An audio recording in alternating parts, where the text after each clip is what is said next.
My husband had been gone for 3 years, and his family kicked me out. I was at the bus station with my child when his sister pulled up in a luxury car and said, "Get in. I need to tell you something important." Imagine being thrown out onto the street, in a storm, with just your 5-year-old son, by the very people you called family. That night, the thunder wasn't just rumbling outside. It was echoing the shattering of my world, a betrayal so deep it still haunts my dreams. The rain that night in Atlanta was merciless, just like her words. Mrs. Celeste Vance, my mother-in-law, her voice a venomous hiss, cut through the storm and me. "Get out! Leave this house immediately! You're a worthless woman, a parasite, and you and your son are 2 burdens on this family." She hadn't just spoken them, she'd screamed them, right into the face of a trembling mother holding her sleeping child. My old suitcase, my entire life, was already scattered across the wet lawn, its contents dissolving in the downpour. And my father-in-law, Mr. Ellis Vance? He just stood there, a silent statue of complicity, turning his face away. That silence was louder than any shout, colder than any rain. It was the sound of my heart shattering. What had I done?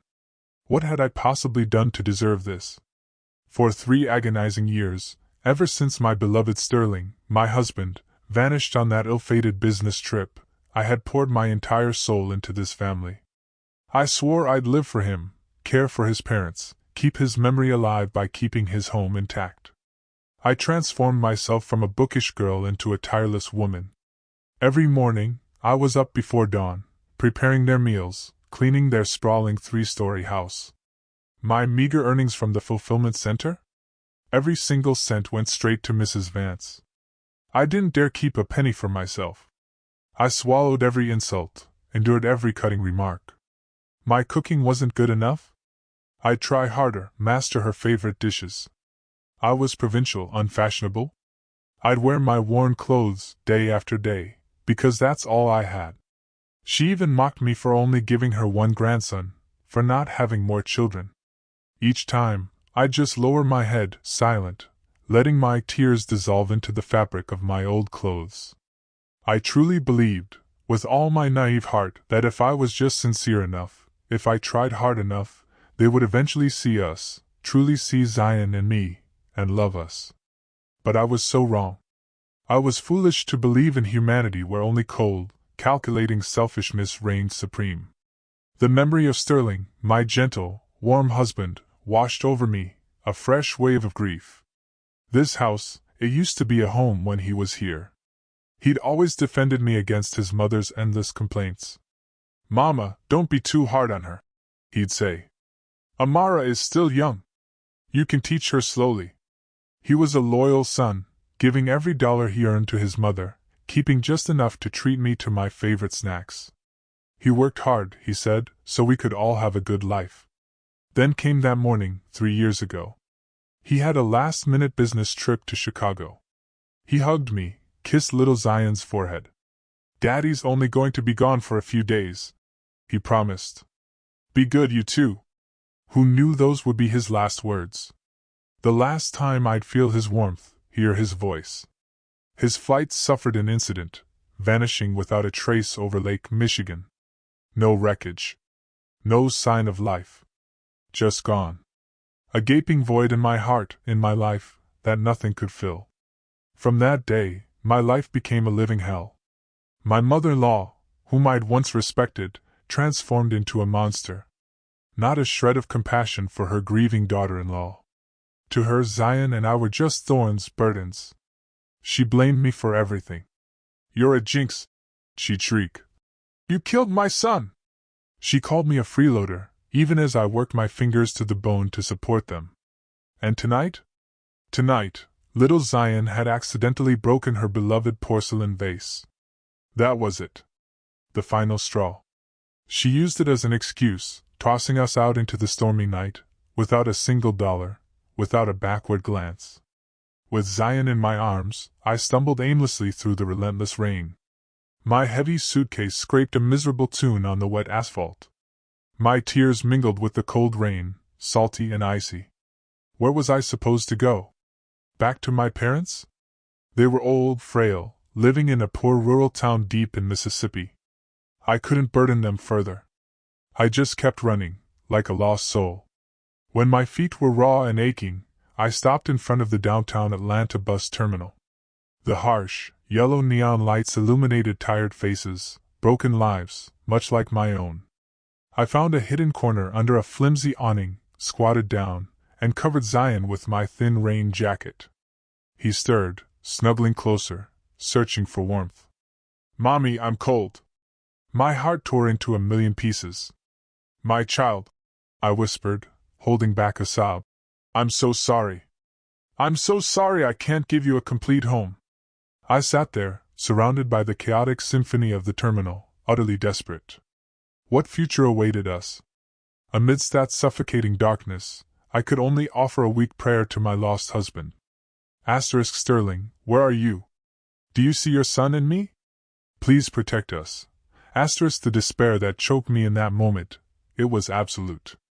I buried my face in my knees, biting my lip raw just to stifle the scream building in my throat. I couldn't cry. Not now. I had to be strong for Zion. He was all that mattered. By the way, if you're still with me on this unbelievable journey, please do me a favor and hit that subscribe button. It really helps me share more stories like this, and trust me, you won't want to miss what happens next. Just when I thought I was utterly, completely broken, a blinding beam of light suddenly pierced through the rain, right into our pathetic little corner. The gentle purr of an engine was distinctly different from the roar of the massive coach buses. A sleek black Cadillac Escalade rolled slowly, almost silently, to a stop right in front of me, just feet away. It looked entirely out of place in that grimy, bustling terminal. An unsettling unease prickled my skin. Who would arrive here, at this hour, in such a luxury car? The window glided down, and the streetlights illuminated a face I knew yet didn't. It was Jordan, Sterling's younger sister.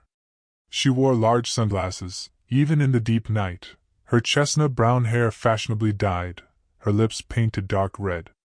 My heart stopped. I hadn't seen her in 3 years, not since Sterling's symbolic funeral.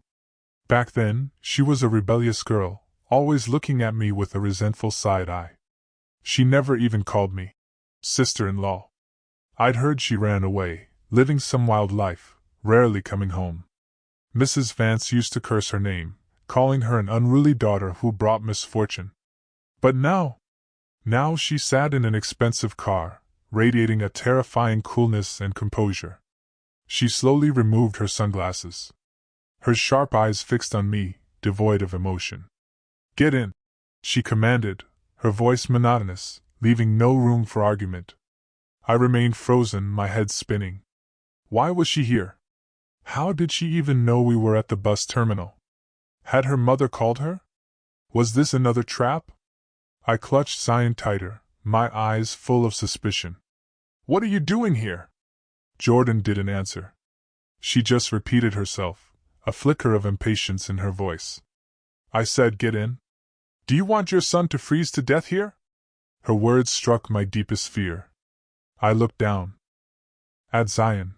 His face was pale with cold. I couldn't let him suffer another moment. But was it safe? As if reading my mind, Jordan sighed, a weary, impatient sound. "You don't have to be afraid. I'm not my mother. I'm not here to hurt you." She paused, her gaze piercing mine, then dropped a bomb that chilled me to the bone. "Get in. I have a secret I want to show you. A secret about Sterling." Sterling? Those 2 syllables shot through me like an electric shock. My heart, cold with despair, suddenly hammered violently. What kind of secret? He'd been gone for 3 years. What could possibly be left? But a tiny, irrational hope flickered to life. What if she knew something? What if his disappearance wasn't just an accident? I searched Jordan's eyes. I found no falsehood, only a deep sadness and a strange determination. I had no choice. Even if it was a trap, I had to chase that fragile spark of hope for my husband, and a warm refuge for my son. I gritted my teeth, lifted Zion, and dragged my suitcase toward the car. Jordan said nothing, simply opened the back door. I carefully placed my son on the soft leather seats, then slid in beside him. The car door clicked shut, sealing us off from the loud, cold world outside. The heater hummed to life, chasing away the chill. The car glided away, merging with the sparse night traffic. We rode in silence. I didn't ask where she was taking us, and she offered no further explanation. I just stared out the window.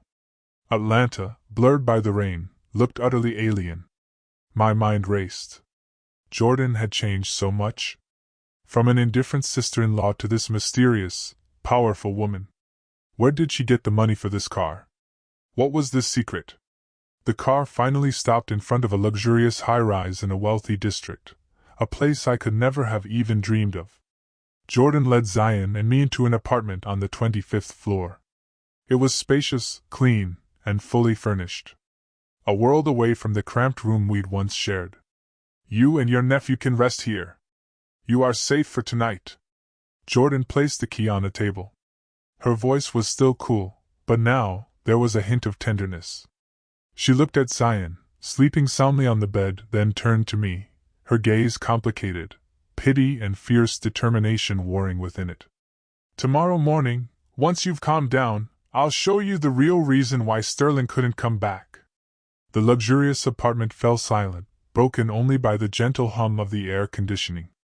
I sat on the soft leather sofa, my eyes fixed on the huge window overlooking Atlanta, slowly waking after the rainy night. The first faint rays of sun broke through the gray clouds, illuminating the glittering skyscrapers, but they couldn't warm my ice-cold heart. It had been the first night in 3 years that Zion and I had slept in a soft, warm, safe bed. But I couldn't close my eyes.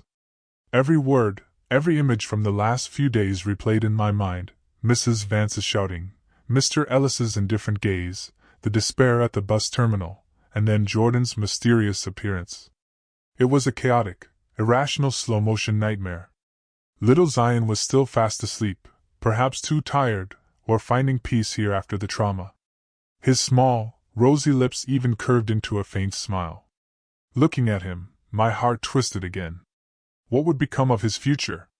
He'd lost his father, now cast out by his own grandparents. I was his only mother, his only anchor. I couldn't give up. A faint click of the key. Jordan entered, carrying a bag with warm breakfast. She had changed, now wearing an elegant beige business suit that made her look mature, professional. She placed the bag on the table and handed me a glass of warm water. Eat something. You haven't had anything all night. I shook my head, my throat dry, my stomach churning. I won't eat. Tell me, what is the secret you spoke of last night? Jordan looked at me, her gaze no longer cold, but filled with deep compassion. She pulled a chair close and sat opposite me. I know you're in shock. I am too. For 3 years I haven't been able to sleep peacefully. But before I speak, I need you to promise me one thing. No matter how cruel the truth is, you must stay calm.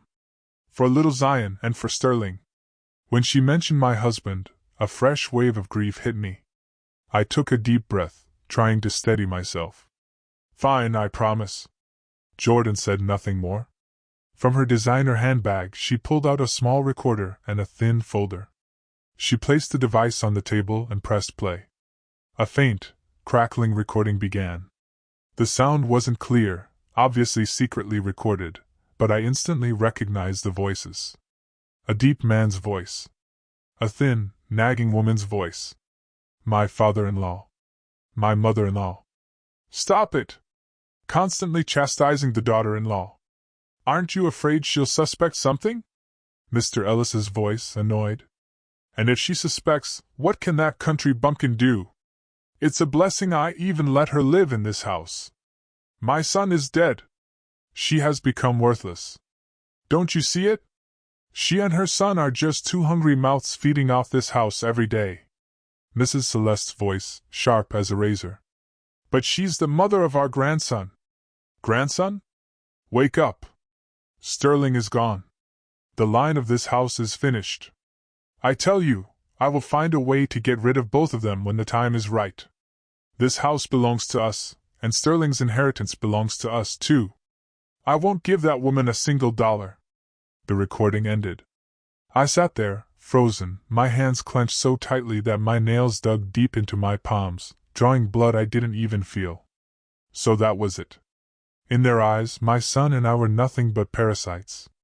My sincerity, my sacrifice over 3 years, was nothing but despicable stupidity to them. They didn't just hate me, they had been planning my expulsion, my ruin, all along. Even the love they feigned for their only grandson was a lie. Jordan looked at me, her voice dropping to a whisper. See, this is their true face. I secretly placed this recording device in Dad's study almost a year ago. I'd had my suspicions for a long time, but only when I heard those words did I truly believe that Sterling's disappearance was no accident. She pushed the folder toward me. Look at this. I opened the folder, my hands trembling. The first page, a bank statement from Sterling's account. I recognized it immediately as his salary account. But what shocked me was the withdrawal. Shortly before his fateful business trip, a massive sum, almost $200,000, had been drained. Next to it, a signature. I couldn't forget that handwriting. It was Mr. Ellis Vance's. $200,000? I stammered, my head spinning. Why so much money? And why did my father-in-law withdraw it? I investigated, Jordan said, her voice grim. The money was immediately transferred to another account. And the holder of that account— Jordan paused, looking straight into my eyes. Is my mother, Mrs. Celeste Vance. The next page in the folder was a statement from a brokerage firm. Mrs. Celeste Vance had invested the entire $200,000 in stocks. She had lost everything. Within days, that huge sum was almost completely gone. My world collapsed. All the scattered puzzle pieces suddenly clicked into a terrifying, coherent picture. Sterling's disappearance, a huge money withdrawal, my in-laws' sudden change in attitude. I still don't have direct proof, Jordan said bitterly. But I believe they harmed Sterling because of this money. Maybe he found out they had secretly taken his money and gambled it away. There was a fierce argument, and then— She didn't finish, but I understood. Tears streamed down my face again, but this time they weren't tears of hurt. They were tears of fury, of the deepest, most agonizing pain. My husband, the man I loved, may have been killed by his own parents for money. This truth was crueler than anything I could have imagined. They had not only stolen my husband, but also my last faith in human bonds. Was there an even more terrible secret waiting for me behind all this? And I, a penniless woman, what could I possibly do to confront these cruel, monstrous people? The room plunged into a frightening silence, broken only by my ragged sobs. Every word from Jordan, every cold number on that bank statement, pierced my already scarred heart like 1,000 invisible needles. Sterling, my husband, this gentle, loyal man, could he truly have been hurt by the people he loved and trusted the most? I dared not believe it, didn't want to believe it, but the evidence lay cold and unforgiving before me. I sank my face onto the table, my shoulders convulsing. Powerlessness, pain, and a searing rage flooded my chest so completely I could barely breathe. For 3 years I had lived a lie. I had mourned an accident, but it was perhaps a perfectly covered-up murder. Jordan said nothing, just gently placed her hand on my shoulder, patting it softly. Her silent comfort held more power at that moment than any words. She wasn't just the sister-in-law I had once resented. She was Sterling's only blood, the only one standing on my side in this fight. After a long time, when my sobs had quieted to a soft tremor, I lifted my head. My swollen eyes looked at Jordan. Why? Why are you only telling me this now? And why are you helping me? This was the biggest question burning in my heart. Why was a seemingly indifferent, rebellious girl doing all this in secret? Jordan looked out the window, her gaze distant, as if lost in a past memory. Her voice lost its sharp coldness, filling with a profound sadness. Because Sterling is the only person in this world who truly loved me. She began to tell a story I had never heard before. It turned out that behind her rebellious exterior was a deeply wounded soul. I wasn't born a son. That was my mother, Mrs. Celeste's, biggest disappointment. She always longed for a second son to continue the family legacy. When I was born a girl, she almost went crazy.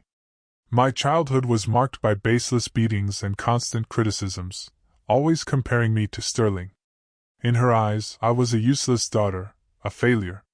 Tears began to run down Jordan's cheeks, but she didn't wipe them away. Only Sterling was always by my side, protecting me. Every time Mom hit me, he jumped in to shield me, to take the blows for me. He secretly saved his allowance and bought me little gifts I liked. He was the only one who listened to me, the only one who believed I wasn't a lost cause. She wept openly now, the first time I had ever seen her cry, the raw, heartbreaking tears of an abandoned child craving love. When Sterling disappeared, I didn't believe it. I couldn't believe such a cautious person could so easily have an accident. I started watching my parents' behavior. Instead of grief, I saw only fear, worry, and a strange sense of relief. That's when I knew something was terribly wrong. So that was it. The love for her deceased brother was Jordan's motivation. She wasn't an indifferent girl, she had merely used a rough exterior to shield her vulnerable heart. A feeling of compassion and a burgeoning respect flowed through me. So, what have you been doing for the past 3 years? I ran away from home. Jordan wiped her tears. I couldn't live in a house where I suspected my own parents of murder.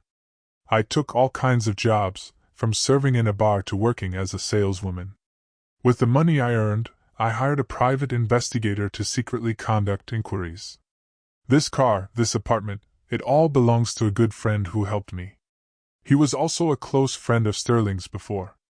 Jordan's story stunned me. She had fought alone for 3 years, a silent, dangerous battle. While I had merely surrendered to my fate and cried, she, a young woman, had found the courage to stand up and seek the truth. "What do we do now?" I asked. My voice was no longer weak, but imbued with a fierce resolve. The look I gave Jordan was full of determination.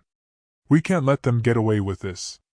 The flame of hatred, and a burning yearning for justice for my husband, blazed wildly within me. Weakness and fear had given way to an iron will. I was no longer the provincial, enduring Amara of yesterday. Jordan looked at me, a glimmer of hope shining in her eyes. "I knew you would say that. I have prepared everything. But this fight won't be easy.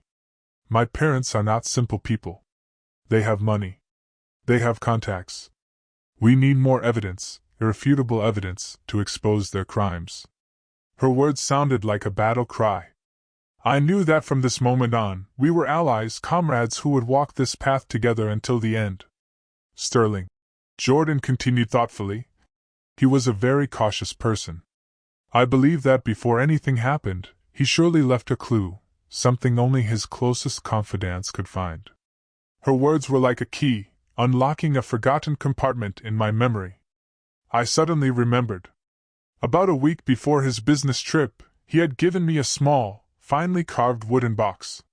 He called it a memory box. For just the two of us. He told me to hide it well, and then said something very strange. "If I can't return one day, open it. Everything you need to know is inside." Back then, I thought he was just joking, and scolded him not to talk like that. I had hidden the box deep in my closet, under my old suitcase, and had almost forgotten its existence. Could the decisive clue really lie in this old box?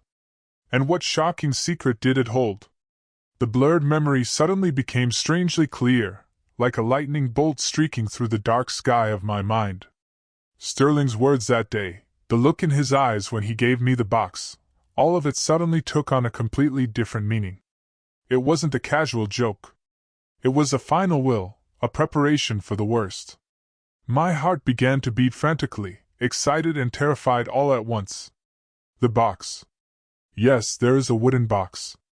I cried excitedly, my voice trembling. I quickly told Jordan about the memory box and Sterling's strange hint. When I finished, Jordan's eyes lit up. "Where is it? Where is that box, Samara?" "It's still in that house," I answered quietly. "I hid it under the old suitcase in the closet in our bedroom." My answer was like a punch to the face of the hope that had just been ignited. That house? It was the lion's den now. I had been expelled. How was I supposed to go back to retrieve it? Besides, after 3 years, was it even still there, or had Mrs. Celeste accidentally thrown it away while cleaning? Jordan recognized the problem. She frowned, pacing back and forth in the room, her face thoughtful. No, that won't work. We have to get it back. I'm sure everything is inside. But how do we get into the house now? We sat in silence, both lost in thought. Breaking in was too dangerous. During the day, Mrs. Celeste and Mr. Ellis were almost always at home. At night, the street wasn't deserted. Even the slightest noise would give us away. Should every hope end right before that cold iron gate? Or, I began hesitantly, a bold, terrifying thought taking root in my mind. Or I go back. Are you crazy? Jordan cried, whirling around. If you go back, it's like walking into a trap. My mother is furious because she can't find you. If you go back, she won't leave you alone. Precisely because she is furious. That is our chance, I said, my voice calmer, more determined than I felt. She threw me out because she hates me. But deep down, she still despises me. She thinks I'm a dumb goose, easy to exploit. I will go back, not to resist, but to plead for forgiveness. Jordan looked at me, astonished, not yet understanding my intention. I explained my plan further. I will play the role of the repentant wife, the poor daughter-in-law who has recognized her mistake. I will cry and beg her to take me back. I will say I can't live without the family. I can't raise my child alone. I will say that I've seen the error of my ways. From now on, I will blindly obey her. Given her arrogant and controlling nature, she will surely soften. She won't miss the opportunity to continue tormenting and humiliating me. She will take me back, but in the role of an unpaid maid. After hearing my plan, Jordan was silent for a while. There was worry in her eyes, but also a hint of admiration. Amara, are you sure? This is too dangerous. What if she doesn't believe you? There is no other way, I said firmly. This is the only way we can legally return to that house. I will find the opportunity to retrieve the box. As soon as we have it in our hands, we will disappear immediately. I just have to act for a few days. I can do this. My sheer determination seemed to convince Jordan. She nodded, though full of worry. All right. If you've decided, I will support you, but you must promise me to be extremely careful, to always have your cell phone with you, and to have the recording function ready. If anything goes wrong, you must inform me immediately. With that, the plan was decided. The next morning, I put on my oldest, faded clothes. I deliberately didn't comb my hair so it looked disheveled. I even used a little makeup to make my face appear haggard and exhausted. I instructed Jordan to take care of little Zion, to tell him that Mommy had to go away for a few days but would come back. As I looked at my sleeping son, my heart clenched. My child, wait for me. I'm going to get justice for your father, and then I'll be back. I took a taxi back to the familiar street. Standing in front of the iron gate of the house that had once belonged to me, my heart swelled with conflicting emotions. I took a deep breath, suppressing my hatred and contempt, and put on my saddest, most miserable face. I raised my trembling hand and gently knocked on the gate. Who is it? Mrs. Celeste's voice rang out from inside, harsh and annoyed. I didn't answer, just kept knocking, softer and softer. After a moment, the gate creaked open. Mrs. Celeste froze when she saw me, her brow furrowed. You! What are you doing here? I said nothing. I just sank to my knees right in front of her, onto the cold cement ground still damp from the night's rain. Then I burst into tears, the tears of regret and pain I had practiced all night. Mama, I'm sorry, Mama. Please forgive me. Mrs. Celeste was stunned. She probably never expected the daughter-in-law she had just thrown out to come crawling back like a lost dog. Her face relaxed. The surprise quickly gave way to a triumphant smile, the smile of a superior looking down at an inferior. So you've realized it? I thought you were stubborn. You couldn't survive out there and came back here to cling on, huh? Yes. I beg you, Mama. Without you, without the family, I don't know how I could live. Please give me a chance. I continued to sob, lowering my head to the ground. My performance seemed to work. Mrs. Celeste was no longer aggressive. Her voice instead took on a condescending tone. All right, stand up. You can come back, but from now on, you must know your place and listen to me, to everything. No back talk. Can you do that? Yes. Yes, I can do that. I'm so grateful to you, Mama. I stood up with difficulty, my head bowed, not daring to look directly at her. I knew the gates of hell had opened for me again. But this time, I entered not as a victim, but as a warrior, secretly waiting for the moment to strike the decisive blow. The door closed behind me, officially bringing me back into the place I had sworn not to enter again just 2 days prior. The atmosphere in the house was still oppressive, cold, perhaps even more stifling. Mr. Ellis sat in the living room, reading the newspaper. When he saw me, he merely glanced over his reading glasses, then lowered his head and said nothing. His silence was more frightening than Mrs. Celeste's curses. It showed that contempt and resentment were deeply entrenched in this man's bones. What are you standing around for? Don't you see how messy the house is? Start cleaning up! Mrs. Celeste's voice rang out again, her usual commanding tone returning. From now on, you have to take care of everything in this house. 3 meals a day. The house must be sparkling clean. Don't you dare make me remind you. Yes, I know, Mama, I replied softly, quickly putting away my empty bag and beginning to work.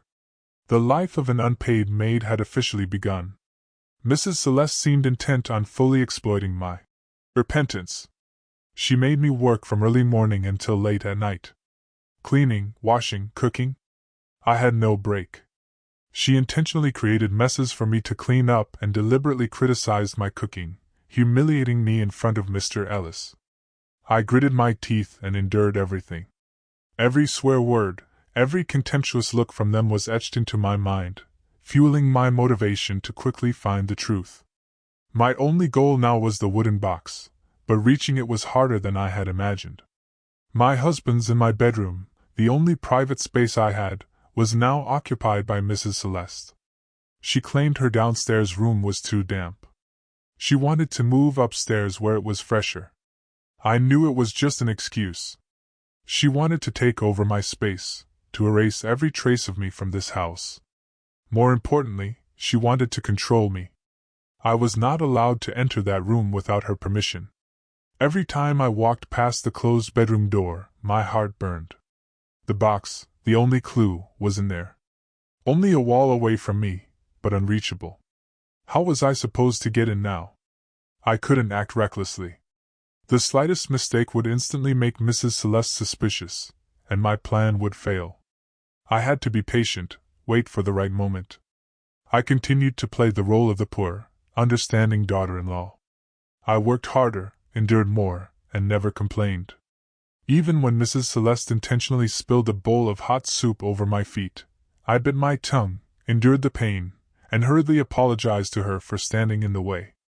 My almost subservient endurance seemed to convince her completely. She began to lower her guard.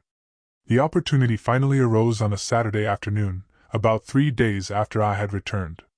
That day, Mrs. Celeste had an important meeting with her superficial friends. She got dressed up, instructed me to take good care of the house, and left in the early afternoon. Mr. Ellis, as usual, had gone to the country club. The large house now belonged to me alone. My heart pounded violently. Now was the moment. I quickly finished all the housework, making sure everything was clean and tidy. Then I crept to the second floor, heading toward the familiar bedroom. In front of the door, I took a deep breath to calm myself. Mrs. Celeste had locked the door. I had expected that. I pulled a thin metal hairpin from my apron pocket. That was a technique I had learned from old crime shows. I never thought I would need it in this situation. Carefully, I inserted the hairpin into the keyhole. My hand trembled. The sound of the metal was deafening in the silence. I held my breath and listened. After some fumbling, a faint click sounded. The door was open. I was overjoyed. I quickly slipped inside and pulled the door shut behind me. The room hadn't changed much. Only almost all my things had been removed and replaced by Mrs. Celeste's belongings.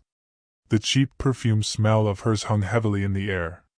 I didn't have much time. I went straight to the old particle board closet where I had hidden the suitcase. I opened the closet. My heart sank. The suitcase was not there. Horrified, I searched the entire closet. Nothing. I looked around the room, but couldn't find it. Had she thrown it away? Disappointment and fear overwhelmed me. If I lost the box, all my efforts, and Jordan's, would have been in vain. Every hope of finding the truth about Sterling would be shattered. I was about to cry, but my reason told me to stay calm. Mrs. Celeste was a greedy woman. A suitcase, even if it was old, was still good. She wouldn't just throw it away. She must have hidden it somewhere. I started searching the entire room, under the bed, behind the curtains, but nothing. Time was running out. The hands of the clock were moving toward 4 p.m. Mrs. Celeste would be back soon. I panicked. Just at that moment, my gaze fell on the top of the closet. There was a small gap between the top of the closet and the ceiling. And there, covered by a thick layer of dust, lay my old suitcase. I felt like a treasure hunter. I quickly pulled a chair over, climbed up, and laboriously pulled the heavy suitcase down. It was heavier than I thought. I laid it on the bed and opened it, trembling. My old clothes were still inside. I rummaged through everything and finally found the finely carved wooden box, wrapped in an old velvet cloth, at the bottom. It was still there. With the box in my hand, I felt as if I were holding my husband's whole life. I opened it hastily, but inside there was no notebook, no key. It was empty. Only a yellowed wedding photo of Sterling and me lay inside. I froze. What did that mean? Sterling's instruction, my sacrifice, all just to find an empty box? Just at that moment, I heard the familiar engine sound of Mrs. Celeste's car in front of the gate. She was back. And I was stuck in her locked room with an even bigger secret I had just uncovered. The faint click of the keychain in front of the gate was clearly audible. Every sound was sharp as a stab in my strained nerves. Mrs. Celeste was back. My whole body froze. My breathing seemed to stop. I was in her room. The suitcase was open on the bed, and in my hand was the empty wooden box. Everything was an irrefutable mess. Being caught, those two words flashed in my head, cold and frightening. If she discovered me, everything was over. She would not only throw me out again, but perhaps do something far worse. Stay calm. You must stay calm, I told myself, desperately trying to force my mind to think. The creaking sound of the iron gate opening, followed by footsteps in the yard. I didn't have much time left. I hastily, messily stuffed the clothes back into the suitcase, placed the empty box inside, and with all my might pushed the heavy suitcase back onto the top of the closet. Sweat broke out on my forehead, my hair damp. As soon as I finished, I jumped down and quickly put the chair back in its old place. But what about the door? I had picked the lock to get in. How could I lock it again from the inside? Just at that moment, I heard Mrs. Celeste talking to someone in the yard, probably a neighbor. That gave me a few precious seconds. I rushed to the window and looked out. The height from the second floor wasn't too great, and there was an old corrugated iron roof below. If I jumped down, it would make noise. No, that wouldn't work. I looked around the room desperately. And then my gaze fell on the wedding photo of Sterling and me. The only photo that was in the box. A crazy, but brilliant, thought flashed. I took the photo in my trembling hand and turned it over. The backing cardboard had come loose at one corner. I carefully slid my fingernail underneath and behold, under the thin cardboard was no notebook and no key. It was a tiny micro SD card, a memory card for digital cameras, firmly attached to the back of the photo with a piece of transparent tape. My heart hammered like crazy. This was it. The clue. Sterling hadn't tricked me. He had hidden it where no one would suspect. Right behind our happy smiles in the wedding photo, a place that was safe and full of meaning. Mrs. Celeste's voice was already audible under the stairs. No more time. I quickly ripped off the memory card, put it in my innermost jacket pocket, and put the photo back in the empty box. I had to stage a false crime scene. I ran to the door and kicked the door frame with all my might. The old wooden door burst open with a loud bang, the lock splintering. Immediately afterward, I let out a frightened scream. "Thieves! Thieves! Mama!" I stormed out of the room, ran down the stairs, looking panicked, my hair disheveled. Mrs. Celeste, who was just coming up the stairs, froze when she saw me. "What? What are you saying?" "The room. Mama's room. There are thieves," I gasped, pointing upstairs. "I heard a noise, ran up, and the door was broken open. The thief just fled through the window. Mama, please." When Mrs. Celeste heard the two words, "Mama's room," her face changed color. She no longer paid attention to me, but stormed up the stairs. She was afraid for her money and the valuables she had hidden there. I stood at the foot of the stairs, my heart pounding like a drum, but sighing with relief. The plan was successful. For now. Mrs. Celeste stormed into the room, saw the chaos, and rushed to the bedside table where she knocked everything over. When she saw that her jewelry box and the bundle of cash she had hidden under a pile of clothes were still there, she sighed in relief. Those were probably the most valuable things to her. She turned around, saw the broken door, and then looked at me with suspicious eyes. "Did you see him? What did he steal?" "No, it was too dark. I couldn't recognize him. He ran away quickly," I stammered, maintaining my frightened expression. "I don't know if anything is missing either, Mama. I saw that he also rummaged through the old suitcase on the closet." When she heard suitcase, Mrs. Celeste flinched but quickly calmed down. "What could he have stolen from your old suitcase?" she mumbled, beginning her usual monologue. "This house is truly cursed. As soon as I'm gone, someone breaks in. With this kind of security, how is one supposed to live? This is all your fault, you jinx!" I just lowered my head silently and let her curse.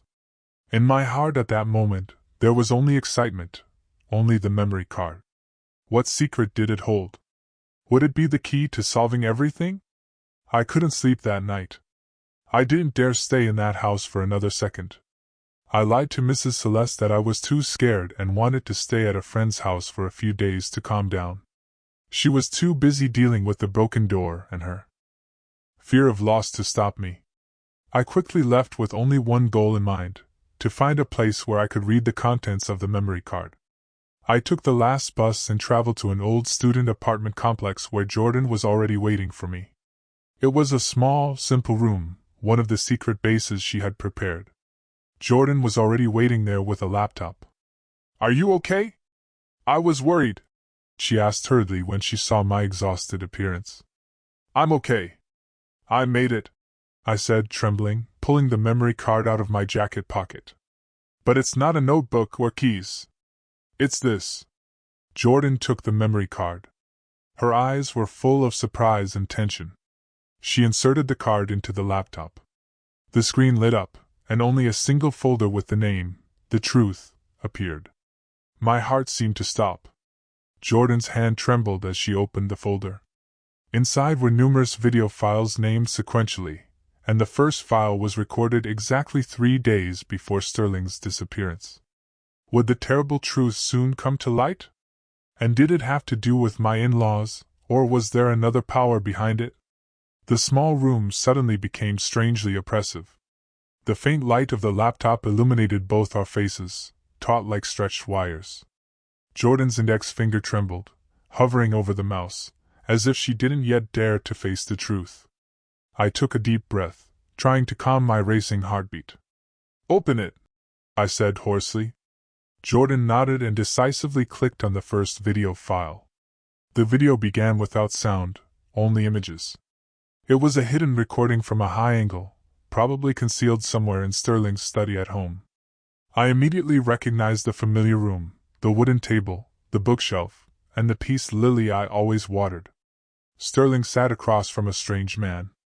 The man was about my father-in-law's age, elegantly dressed, but his face held something sly, something sinister. They were having a very tense conversation. Sterling repeatedly shook his head, his face resolute. The other man slammed his hand on the table, pointing his finger at Sterling, his posture radiating anger. The argument ended. The strange man walked out annoyed. Sterling sat there alone, leaning his head on the desk, his hands clutching his hair. I could feel his extreme exhaustion and powerlessness in his every gesture. The video ended abruptly. "Who was that?" I asked Jordan, my heart full of confusion. "I don't know," Jordan said, shaking her head, her face as confused as mine. "I never heard our parents talk about him." We quickly opened the next videos. The subsequent clips were similar, but Sterling's conversation partners had changed. Sometimes it was a rough-looking man with tattoos, sometimes an elegantly dressed woman. They all met Sterling secretly, and every conversation ended in tension. Sterling seemed to be cornered by an invisible force. And then we opened the last video. It was recorded only one day before his disappearance. This time, the man sitting across from Sterling was no stranger. It was Mr. Ellis Vance, my father-in-law. In the video, Mr. Ellis laid a thick folder of documents and a plane ticket on the table. He said something and pushed them towards Sterling. Sterling didn't look at the documents. He just stared at his father, his gaze full of pain and bitter disappointment. Then he slowly stood up, knocked over his chair, and shouted something that we couldn't hear. His face was red. His hands were clenched into fists. It was the first time I had ever seen him so angry. Mr. Ellis also jumped up. Father and son stood facing each other. The air was so tense that I could feel it through the screen. Finally, Sterling shook his head desperately and left the study. The door slammed. Mr. Ellis sank onto the chair, holding his head in his hands. The video ended there, leaving a huge void and thousands of unanswered questions in our hearts. It was clear that Sterling's disappearance was not only related to Mrs. Celeste and the gambling debt, but was much more complex and dangerous. My father-in-law, the weak, silent man I thought was harmless, was a crucial link in this entire conspiracy. What had he given Sterling? Where did the plane ticket lead? Why were they arguing so fiercely? "Amara, look here!" Jordan's voice trembled. She pointed to a small detail on the screen that I had overlooked. During the argument, part of the document folder that Mr. Ellis had handed over was lifted by the wind. The camera had managed to record a few faint lines. Jordan zoomed the image in as much as possible. Although it was very difficult to read, we could make out two words. Land conveyance contract. Alpharetta. Alpharetta. That name hit me like lightning. I remembered that shortly before his disappearance, Sterling had told me about a large project his company was pursuing, an eco-housing development project in Alpharetta. He had poured his heart into it, staying up many nights to finalize the plan. He said that if this project was successful, it would be a major breakthrough in his career. But then he suddenly said that the project had been cancelled due to some legal problems. He was very sad and disappointed then, but I didn't ask further. Could it be? Jordan and I looked at each other, the same terrifying thought in our heads. Could it be that the project hadn't been cancelled at all, but stolen by his own parents? And who were these strangers in this chain of intrigue? My head spun. The truth was not a straight line, but a tangled web of lies and crimes. I felt like a moth. The more I searched for the light, the greater the danger of being burned. "We must find the first strange man," Jordan said, her voice full of determination. "He's the only one who can tell us the whole truth about the Alpharetta project." But how were we supposed to find him? We only had a faint video clip, no sound, no further information. Our investigation hit another dead end. While Jordan and I felt helpless, a thought suddenly flashed through my mind. "Jordan, look at the last video again." When Sterling knocked over the chair, did you notice if there was anything unusual on his desk? Jordan rewound the video, and we both stared at the screen. And then we saw it. In the brief moment the chair fell, it revealed a small object that was very well hidden under the desk, a black USB flash drive, fastened with tape. The black USB stick, a small, ordinary object, appeared in an unusual way. It was like a last glimmer of hope lighting up in the dense darkness of intrigue and lies. Jordan's and my hearts started racing again. Sterling. He had foreseen everything. He hadn't left the clue in the wooden box, but in a place that Mrs. Celeste would never suspect, right under the desk where she often sat. It must still be there. Absolutely. Jordan cried softly, her voice full of excitement. My mother is meticulous, but she would never bend down under the desk to clean. She would only send the cleaning lady, and she wouldn't notice such a small object. But how are we going to get it? I asked, the worry returning. If you go back now, your mother will surely not leave you alone. She's probably still suspicious because of the last break-in. True. Returning to that house again was extremely dangerous. After the staged break-in, Mrs. Celeste had certainly increased her vigilance. My plan to play the poor woman couldn't work a second time. We needed another plan. Bolder. More surprising. Or, Jordan thought for a moment, then snapped her fingers. Or we stage a real break-in. I looked at her, confused, not understanding her intention.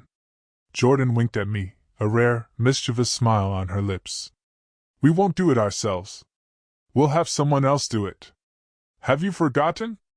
My parents are deeply in debt. They have many enemies. I understood what she meant. Jordan's plan was extremely risky, but not unreasonable. What are you planning? Among the loan sharks my parents owe money to, there's a notorious gangster named Scarface S. He is known for his ruthlessness and audacity. My parents have put him off several times. I will try to feed him a hint that my parents have just sold some property and are hiding a large amount of cash at home. With his greed, he won't miss this opportunity. He will send people to break into the house and collect debts. And in the chaos, we will have our chance. This plan made me shudder. Isn't that too dangerous? What if they harm your parents? Jordan's eyes were sad for a moment, but quickly turned cold. Don't worry, people like Scarface S only need money. They aren't stupid enough to commit murder and get into more trouble. Besides, that's the price they have to pay for what they did to Sterling. They cornered us, so they shouldn't blame us for resorting to drastic measures. Jordan's determination convinced me. I knew that to take on old foxes, we sometimes had to be crueler than them. In the following days, we began to act. Jordan used her contacts in the underworld to feed information to Scarface S. Just as she had said, Scarface S's crew began to observe my in-laws' house only one day later. Everything was going according to plan. My task was to prepare for our own break-in. I couldn't go alone. I needed someone who could distract and provide backup. And the person I thought of was Sterling's close friend who had been helping Jordan all this time. His name was Elias Monroe, a talented engineer who was also very quick and brave. After hearing Jordan's entire story, Elias immediately agreed to help. He said he owed Sterling a lifelong debt. Finally, the decisive night came. It was a night without a moon or stars. The whole street was plunged into darkness and silence. According to Jordan's information, Scarface S would strike that night. Around 1 a.m., a small, unmarked van quietly stopped at the end of the alley. Two masked men in black clothing jumped out, quickly climbed over the fence, and disappeared into Mrs. Celeste Vance's yard. There inside, Elias whispered through the small walkie-talkie we had prepared. He was sitting in a car on the opposite side of the street, observing every movement. We are ready, I replied, my heart pounding wildly. Jordan and I hid in a small alley behind the house, directly under the study window. Only a few minutes later, we heard the loud sound of breaking glass from the front, followed by Mrs. Celeste's panic screaming. Thieves! Robbers! Help me! The plan had begun. Elias immediately called the local police and reported a robbery. At the same time, Jordan called Mrs. Celeste's landline with another cell phone. Mrs. Celeste, panicking, answered the phone, hoping someone was calling to help. "Hello? Help me! Shut your mouth, old woman." Jordan's voice, modified by voice changer software, sounded threatening. "I'm from Scarface S. Your husband owes us money. We came today to get our money back. If you scream again, I'll let you meet your son." When Mrs. Celeste heard the two words, "Your son," she fell silent. She stammered fearfully. "How much do you want?" "All the cash and all the valuables in the house. Cooperate, or it will be bad." Jordan growled and hung up. Jordan's distraction maneuver was successful, drawing all the attention of Mrs. Celeste and the robbers to the front. Meanwhile, at the back of the house, I quickly climbed onto the second-floor balcony with a small rope ladder that Elias had prepared. I slipped through the study window, which I had cautiously left slightly ajar. The room was pitch dark, but I knew my way around. I didn't turn on the light, only used the faint beam of my mini flashlight, and quickly went to the desk. I knelt down, reached my hand under the desk, and my heart stopped. He was still there. The small, cold USB stick lay in my palm. I was close to tears of joy, but this was not the moment. I had to get out of here immediately. But just as I prepared to climb out, a faint click sounded from the door. Someone was opening the door to the room. The dry click of the lock echoed in the silence, sharp as a stab in my nerve-wracking thoughts. My whole body froze. My breathing seemed to stop. Someone entered the room. I was on the second floor. The only exit was through the window, but climbing out now would be tantamount to confessing to breaking in. And who opened the door? One of the two robbers, or Mr. Ellis? No matter who it was, being discovered at that moment would have meant that everything would fail. In this life-threatening moment, I didn't hesitate for a second. I rushed under the desk, rolled myself into the most hidden corner. The heavy wooden table was covered with a long cloth that reached the floor, which fortunately concealed my body. I held my breath, my heart hammered in my chest, and I just begged that the person would not discover me. The door opened slowly. The light from the hallway poured in, revealing a tall silhouette. It wasn't the robbers. It wasn't Mr. Ellis either. It was a completely strange man. Exactly the one who had appeared in the first video, the sly man who had argued with Sterling. Why was he here at this exact moment? He didn't come alone. Behind him was one of Scarface S's robbers. "Boss, everything is going according to plan," the robber said as he closed the door, his voice respectful. "The old woman is scared to death and is showing us where she hid the money under the sink." "Boss," I froze. This strange man was the mastermind behind everything. Not Scarface S. It turned out that Jordan and I had inadvertently poked a bigger hornet's nest than we thought. Our plan to use someone else had been exploited by another, turning into a game within a game. "Good," said the man who was called the boss. His voice was deep, radiating power and cruelty. "The money is secondary. Did you find what I need?" "Yes." "Not yet, boss. I searched the old woman's bedroom, but found nothing but money and gold." "Fool! What do I care about her money and gold?" the man snarled. "It must be in this room. Sterling was clever. He hid the evidence somewhere here. Search thoroughly. If you don't find it, I'll make your life hell." Evidence. So, this man was also looking for the evidence Sterling had left behind. Our goal was the same. I lay under the desk. Cold sweat ran down my back. I held the USB stick tightly in my palm. The thing they were desperately searching for was right here, separated from them only by a thin layer of wood. The robber began to ransack the room. He pulled out drawers, threw papers and notebooks onto the floor. The loud noise made me flinch. "Boss, there's nothing here. Just old papers," the robber said after a while. The boss cursed. He paced back and forth in the room. The sound of his leather shoes on the wooden floor sounded heavy. "Damn it! Where did that guy hide it? It can't just vanish.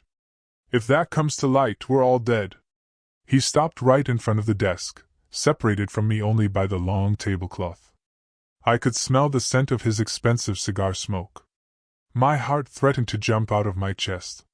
Suddenly, the wail of police sirens sounded from a distance. It was getting closer and closer. "Damn it, the police!" The robber panicked. "Boss, what do we do now?" The boss also looked confused. "What is Scarface ass doing? Why did he betray us?" "Fine, we'll retreat for now. We didn't find anything today. Go downstairs and tell the other guy to escape through the back exit. Hurry!" The robber hastily opened the door and disappeared. The boss didn't leave immediately. He stayed put, his gaze sharp as a knife, scanning the room one more time. He looked at the bookshelf, at the pictures on the wall, and then he bent down and looked under the desk. His gaze and mine met through the small gap in the tablecloth. For a moment, the whole world seemed to stand still. He saw me. His eyes widened in shock and then immediately changed to a deadly, cruel expression. "You!" He hadn't finished the sentence. I kicked the desk leg with all my strength. The heavy wooden table was shoved forward and slammed hard against his shin. He screamed in pain, staggering back. I seized the opportunity, crawled out of the hiding place under the desk, didn't think for a second, and rushed straight to the window. "Stop!" he roared behind me. I had no other choice. I climbed onto the windowsill, closed my eyes, and jumped. The impact on the corrugated iron roof below hurt like hell, but I dared not stop. I crawled over the roof, slid down the incline, and then jumped into the small alley behind. I didn't know if I was injured. I only knew I had to run as fast as I could. The police sirens were very close. Behind me, I could still hear the furious cursing of the man. My whole body ached, but fear drowned everything else out. I ran to our meeting point where Jordan and Elias were waiting in the car. "Amara, are you all right?" Jordan was horrified when she saw me. Drive fast!" I gasped, clutching the USB stick tightly. The car sped through the night, leaving behind the chaotic house and a partially revealed secret. Who was this man? Why did he know about the evidence Sterling had left behind? And did he have something to do with my husband's disappearance? The USB stick in my hand was now not only hope, but also deadly evidence. The car sped through the night, taking us away from the turbulent street. I sat in the back seat, leaning against the backrest, trying to calm my gasping breath. My whole body was still trembling, not from cold, but from shock and extreme fear. The image of the foreign man's cruel eyes haunted me, cold and deadly. "Amara, are you okay? Are you hurt?" Elias asked anxiously through the rearview mirror as he drove. I shook my head, my voice strained. "No, just a few scrapes." I pushed up my sleeve. A long scratch was bleeding slightly from the friction with the corrugated iron roof, but the physical pain was nothing compared to the panic in my soul. "Who are they? Who was that man?" "We were tricked," said Jordan, sitting in the passenger seat. Her face was extremely tense. "Our plan was exploited by someone else. This man is much more dangerous than my parents." We returned to Jordan's safe apartment. As soon as we were inside, Elias immediately checked the security system. Jordan got the first aid kit to carefully disinfect and bandage my wounds. When I saw her concern and kindness, a warm feeling flowed through me. Amidst the misfortune, I was not alone. "Tell us what happened in there," Jordan asked. After making sure I was all right, I took a deep breath and told the entire story, from the moment I broke into the study, discovered the empty box and the memory card, to the moment of confrontation with the strange man and my last-minute escape. When I told them how the man ordered the robber to look for evidence, both Elias's and Jordan's faces changed color. "So this man is also looking for it," Elias said, holding the USB stick I had given him in his hand. His eyes were full of thought.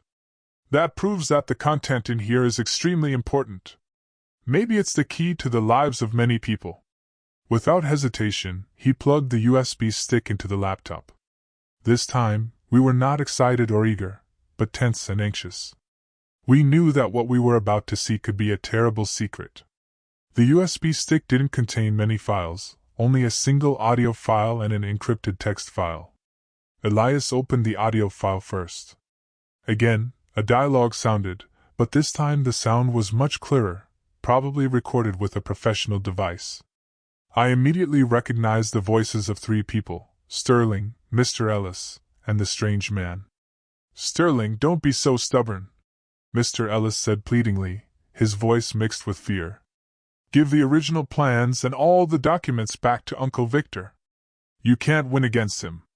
"Uncle Victor? Who is that?" I asked Jordan, but she shook her head, as lost as I was. "I won't give them up," Sterling's voice said sharply and full of indignation. "Dad, this is not just a project. It's my life's work. Why are you betraying me? Why are you selling it to someone like him?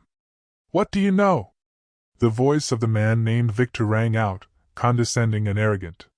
"Business means you have to use dirty tricks. You are talented, but you are too naive. This project will become a golden goose in my hands. In your hands, it's just a pile of worthless papers. Listen to your father. Take this money and disappear with your wife and son. Consider it a way to save your life. I don't need your money. I will report you. And Dad, too. Fraud, embezzlement, money laundering, all the things you have done," Sterling shouted. A long silence followed. Then Victor's voice sounded icy cold and terrifying. "Do you think you have a chance? Don't you know who I am? Fine. If you want to die, I will grant you that wish. Ellis, I'm giving you 1 week to handle your son. If not, we will make your whole family's life hell." The recording ended there, leaving a deadly silence in the room. My whole body trembled. So it was clear. The strange man named Victor was the mastermind. He had teamed up with my own father-in-law to steal Sterling's beloved project. And when Sterling refused, he ordered my father-in-law to handle his own son. Sterling's disappearance was no longer speculation. It was a planned murder. Tears rolled down my cheeks again, but this time they were tears of extreme hatred. Elias gently patted my shoulder to comfort me. "Amara, don't cry. We have to be strong. Sterling sacrificed his life to protect this evidence. We must not disappoint him." He turned to the computer screen. "Now we have to see what the other file contains." The text file was very complexly encrypted.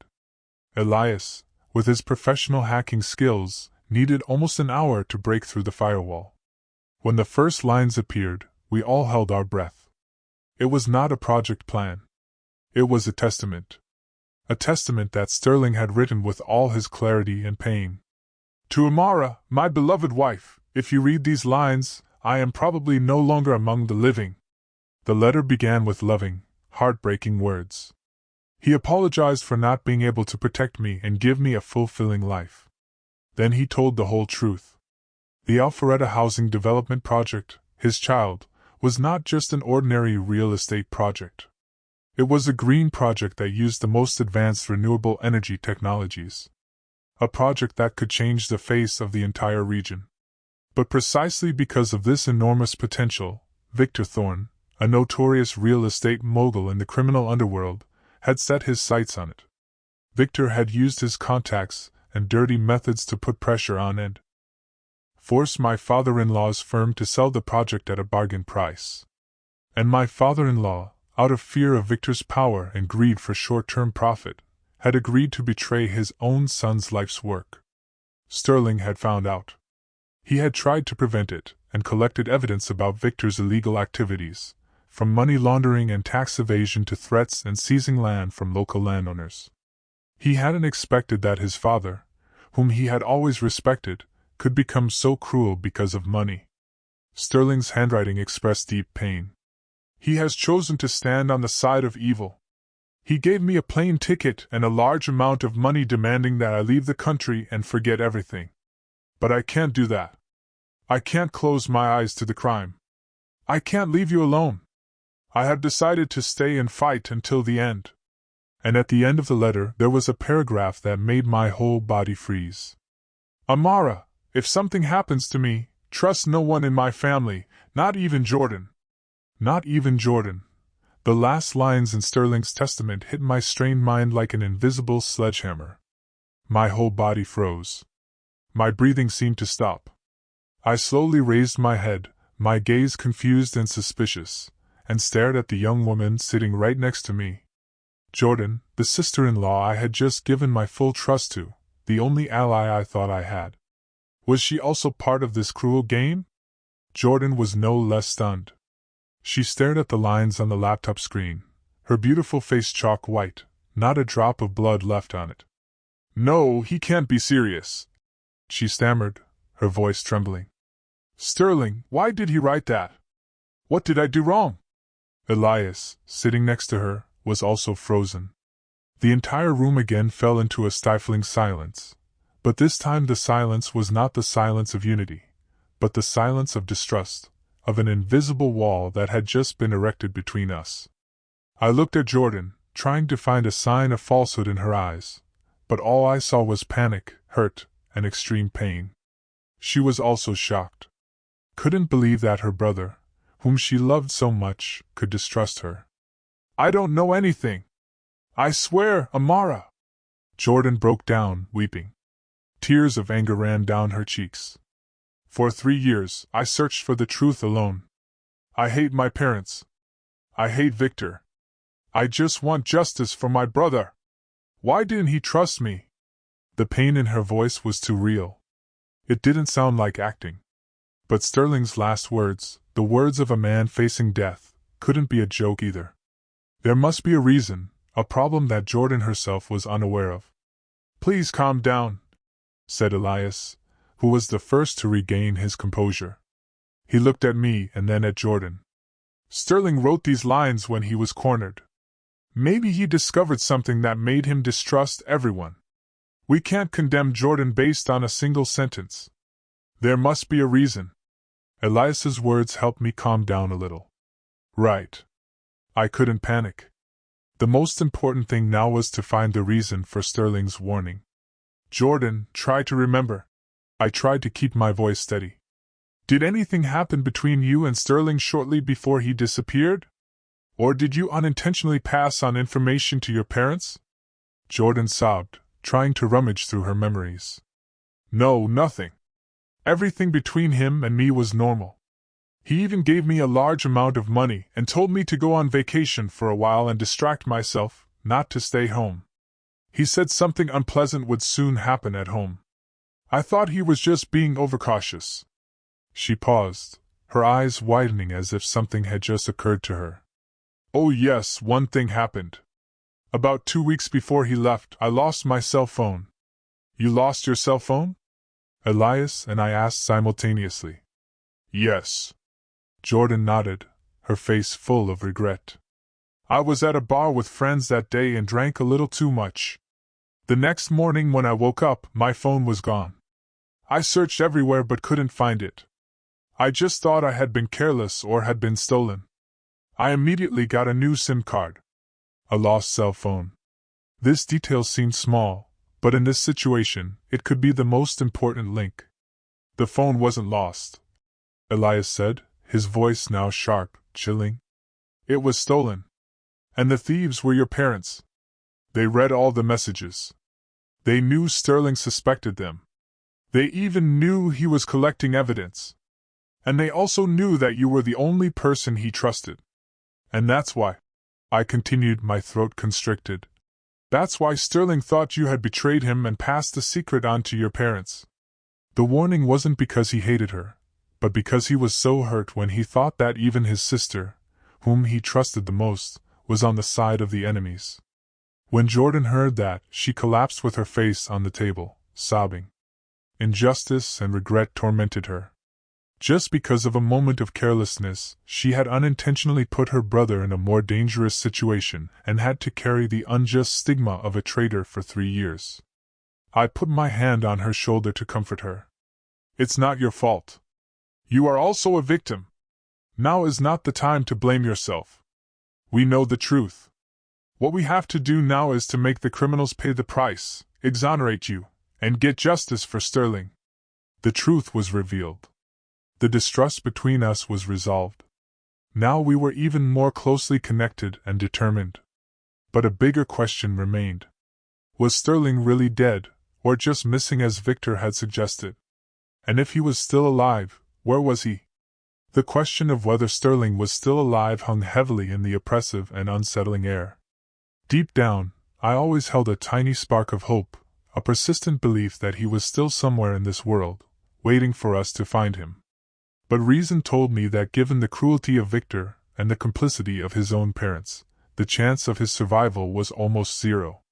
"We can't just guess here," Elias said, breaking the stifling silence. He pointed to the laptop screen where the audio file of the conversation between Sterling and Victor was still open. "The key is here. Victor said, I'm giving you 1 week to handle him." Handle can have many meanings. It doesn't necessarily mean kill. Elias's words were like a fresh wind, reigniting the flame of hope in Jordan and me. Right. Handle could mean to hold him, to threaten him, to force him to silence. But if he's still alive, where have my parents been hiding him for the past 3 years? Jordan asked skeptically. They alone weren't capable of doing something that big. They weren't capable, I said, a cold guess forming in my head. But Victor could have been. Victor is the mastermind. Maybe my father-in-law didn't dare to kill his own son. He handed Sterling over to Victor, and Victor is probably holding him captive. This guess was terrible, but very logical. It explained why there was no trace of Sterling. Why a powerful man like Victor personally had to come looking for the evidence. He was not only afraid that his business secrets would be revealed, but also afraid that his crime of kidnapping and illegal detention would come to light. If that's true, we have to find the place where Victor is holding Sterling captive, Elias said, his face very serious. But he's an old fox. His movements are very secretive. It's not easy to find his secret base. Our investigation hit another dead end. We had evidence of economic crimes, but not a single clue about where Sterling might be held. Time passed, and with each day, the hope of finding him diminished. Just at the moment when we felt the most desperate, Jordan received a call. The number belonged to a private clinic in Asheville, North Carolina. Her facial expression changed from surprise to shock. "Hello, what? My mother had an accident." She quickly switched to speakerphone. On the other end was the voice of a nurse. "Yes. Is this the family of Mrs. Celeste Vance? The patient had a traffic accident, quite serious injuries, and is currently being treated in our clinic as an emergency. We asked the family to come immediately to take care of the formalities." Elias and I looked at each other stunned. Mrs. Celeste had an accident. Why in Asheville, North Carolina? What was she doing there? A gut feeling told me, this is no coincidence. "We'll come right away," Jordan answered hurriedly and hung up. She turned to me, her gaze complicated. "Amara, I have to go. Despite everything, she is my mother." I understood her dilemma. No matter how much she hated her mother, she was still the woman who had given birth to her. "All right, go. But be very careful. I don't think something is right here." "Why Asheville, North Carolina?" "I find it strange, too." Jordan nodded. "But I can't not go. Elias, please stay here with Amara. I'll let you know immediately if there's anything new." With that, she quickly got dressed and left. As I watched her hurry back, a bad feeling rose within me. I felt that Jordan was walking into a trap that had already been set. After Jordan left, only Elias and I remained in the room. The worry about Jordan and the dead end in the search for Sterling made the atmosphere very oppressive. Elias tried to comfort me, but he was confused himself. "Amara, think again," Elias said, trying to find a new direction. "Did Sterling leave you anything else besides this USB stick? A gift, a souvenir, a casual word?" I tried to rack my memory. Other than the wooden box, he didn't give me anything special. Wait," I said. "About a month before his disappearance, it was my birthday. He gave me a rather strange gift.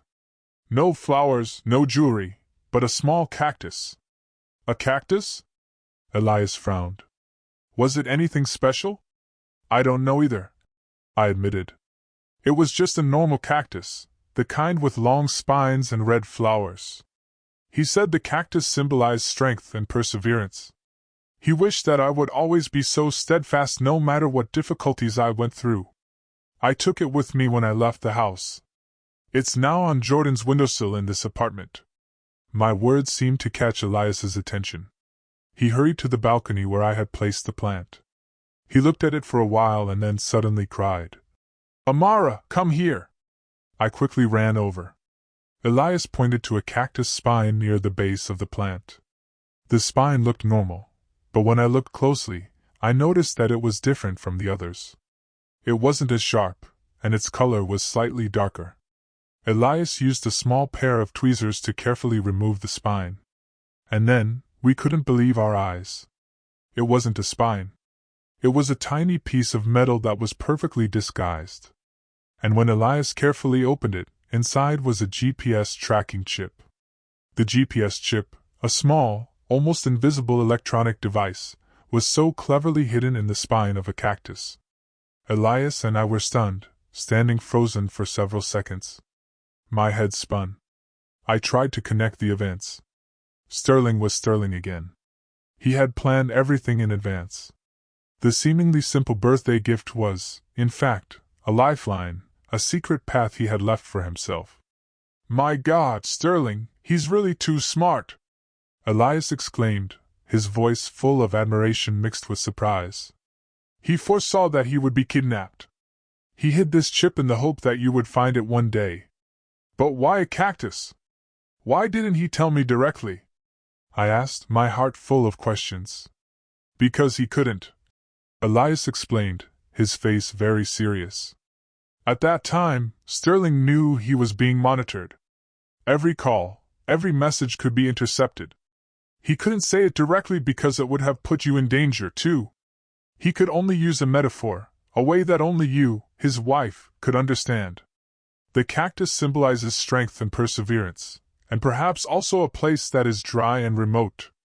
Elias's explanation was like a ray of light shining into the last dark corners. I understood. I understood Sterling's heart. He didn't just want me to be strong. He wanted me to look for him, to save him. "We have to activate it immediately," I said eagerly. "We have to find out where he is." Elias didn't hesitate. He quickly connected the chip to the laptop. With a few professional maneuvers, a digital map appeared on the screen, and a small red dot began to flash, slowly appearing on the map. We both held our breath, staring at the screen. The red dot was not in Atlanta, nor in Alpharetta. It was located in a remote coastal region in North Carolina near Asheville. Asheville? North Carolina. My heart clenched. Mrs. Celeste's accident. The call from the clinic in Asheville. All of it was no coincidence. It was a trap. A trap to lure Jordan there, to separate her from me while they moved Sterling somewhere else. "Jordan! Jordan is in danger!" I screamed. Fear flooded me. Elias also realized the seriousness of the situation. He quickly called Jordan, but her phone was unreachable. "Damn it!" Elias slammed his fist on the table. "They struck. We have to go there immediately, but just the two of us isn't enough," I said, panicking. "The place is surely heavily guarded. What should we do then?" "We don't need that," Elias said. His gaze suddenly sharpened, completely different from his usual student look. He took out his cell phone and dialed a strange number. "Hello, is this Uncle Ben? This is Elias. It's an emergency. Sterling is being held in Asheville, North Carolina. I'm sending you the coordinates immediately. Jordan is also in danger there. I need your help. This time, we have to give everything." There was silence on the other end of the phone for a few seconds. Then a deep voice sounded. "Gather at the old meeting place in 30 minutes. Bring everything."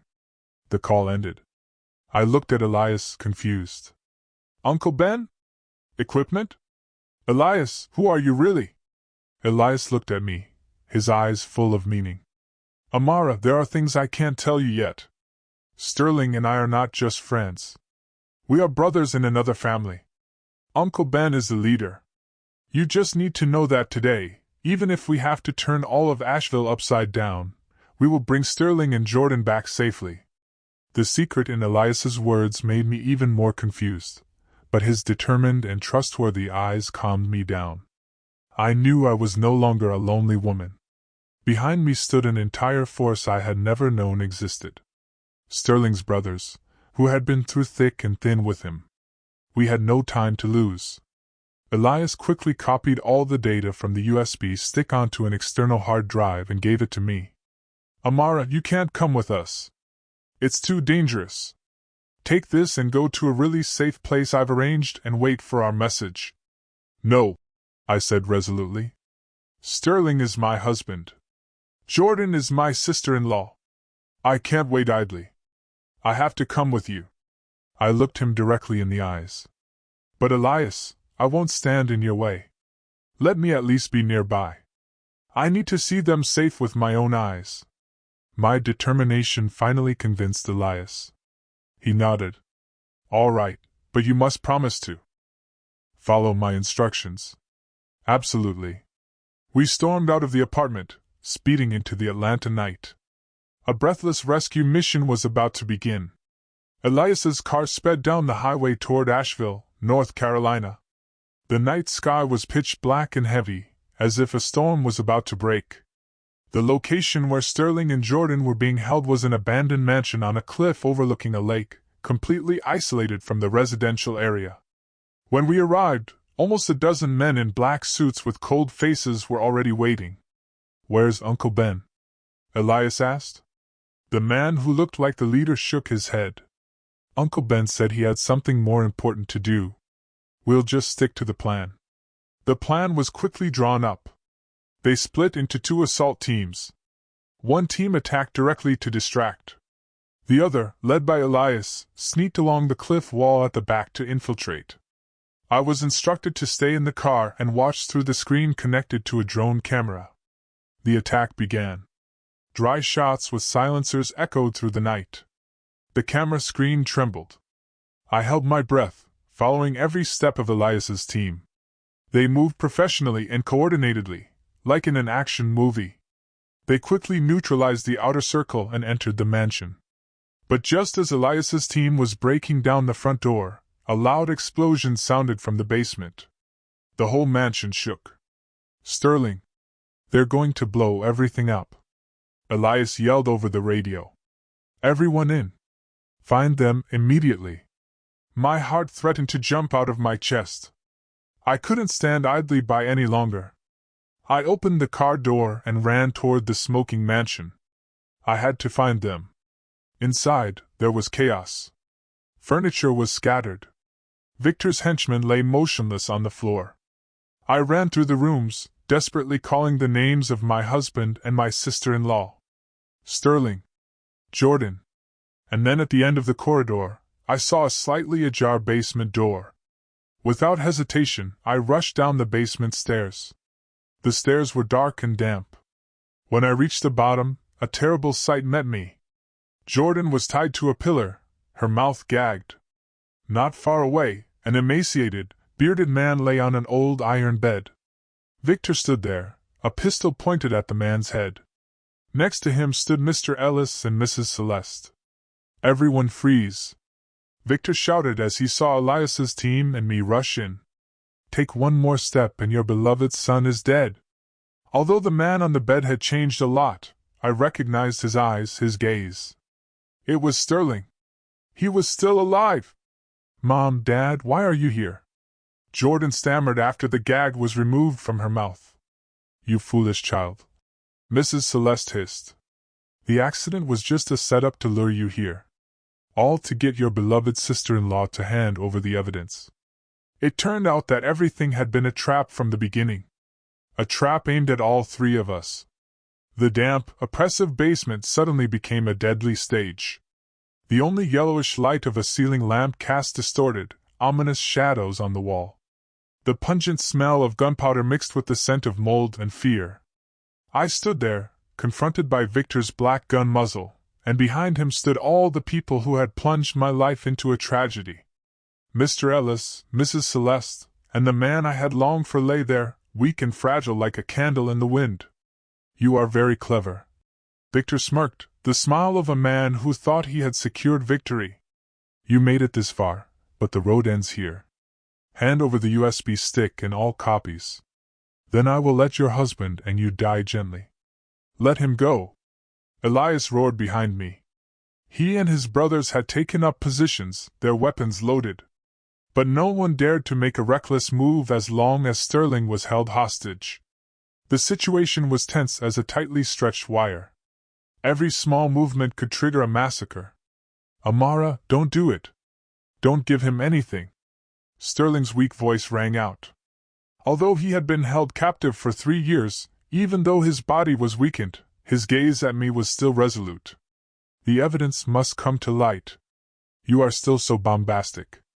Victor pressed the gun muzzle harder against Sterling's temple, making him flinch in pain. "I'll count to 3. If you don't throw the USB stick over, he gets a bullet first." 1. My whole body trembled. I looked at Elias, pleading for help. He shook his head slightly, signaling me to stay calm. 2. "Stop!"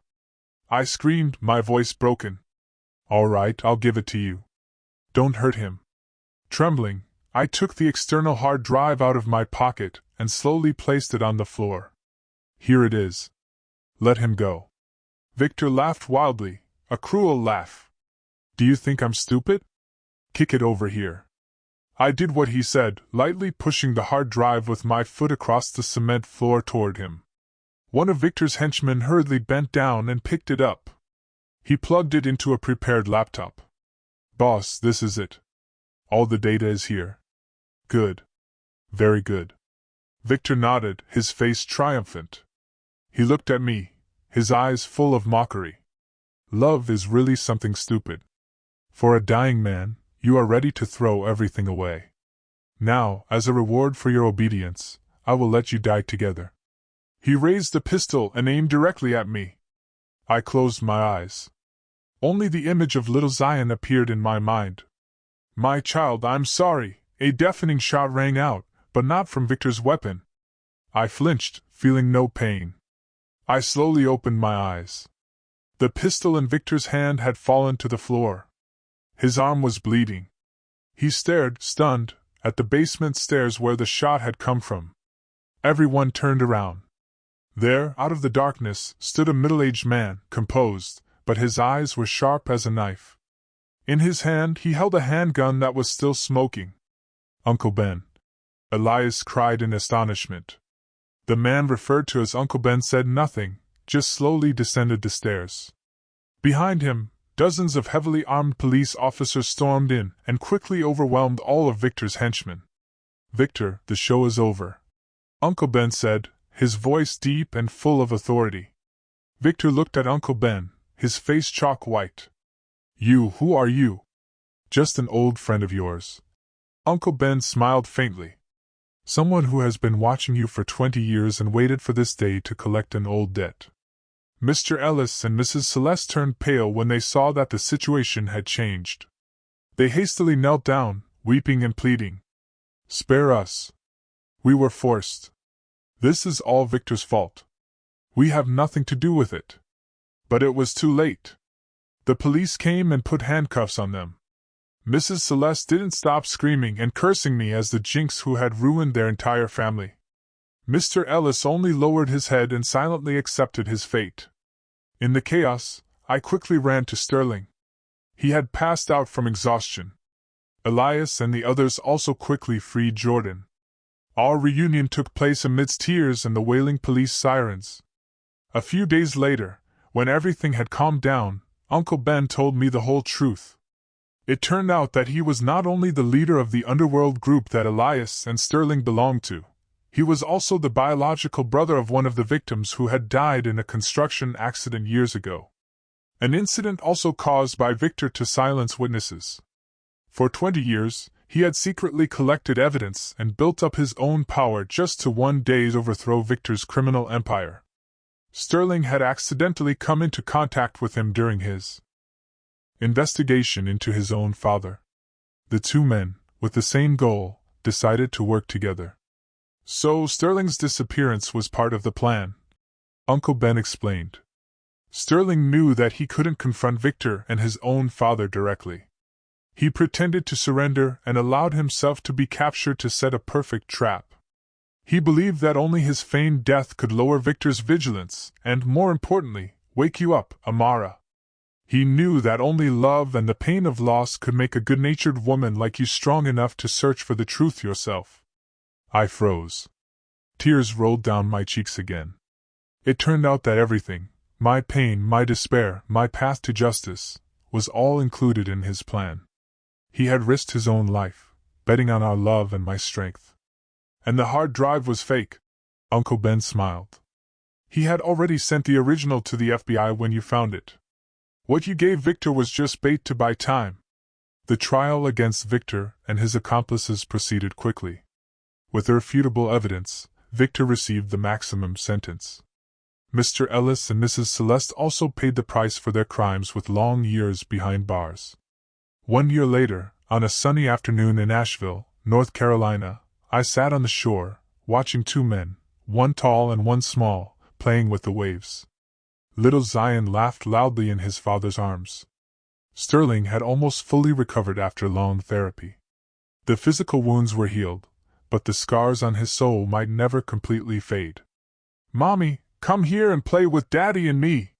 Sterling's call brought me back to the present. I smiled, stood up, and ran toward them. Sterling turned around, opened his arms, and hugged me and our son. "I'm sorry," he whispered in my ear. "I'm sorry I had to put you through all of that." I shook my head and leaned against his shoulder. "It doesn't matter. Everything is over. The most important thing is that our family is back together now." Jordan and Elias had also become a couple. They decided to leave the hostilities of the underworld behind and start a small technology firm together to live a peaceful life. I occasionally visited Mrs. Celeste in prison. She had aged greatly, had lost her former malice, and was only quiet and lonely. She said nothing, just cried. I also said nothing, just silently placed a basket of fruit down and left. Forgiveness is difficult, but forgetting is perhaps the true peace. The sun slowly sank into the sea, coloring the entire sky in a warm orange yellow. I looked at my husband and my son. My heart was filled with simple happiness. The storm was truly over. After everything, we had found the sunrise for our own lives. A sunrise without lies, without hatred, only with love and faith in tomorrow. Looking back now, after the betrayals, the paralyzing fear, the dark secrets that nearly crushed me, I realized something profound. Life will, inevitably, push you into the deepest shadows. But it's in those moments that you learn to forge your own light. No one came to save me in the beginning. I had to find the courage to take that first, terrifying step myself.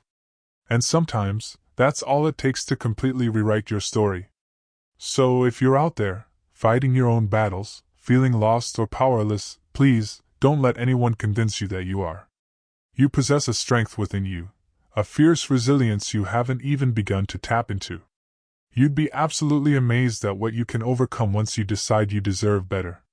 Have you ever found yourself in a situation where you had to find strength you didn't know you had? Or faced a betrayal that forced you to change your entire life?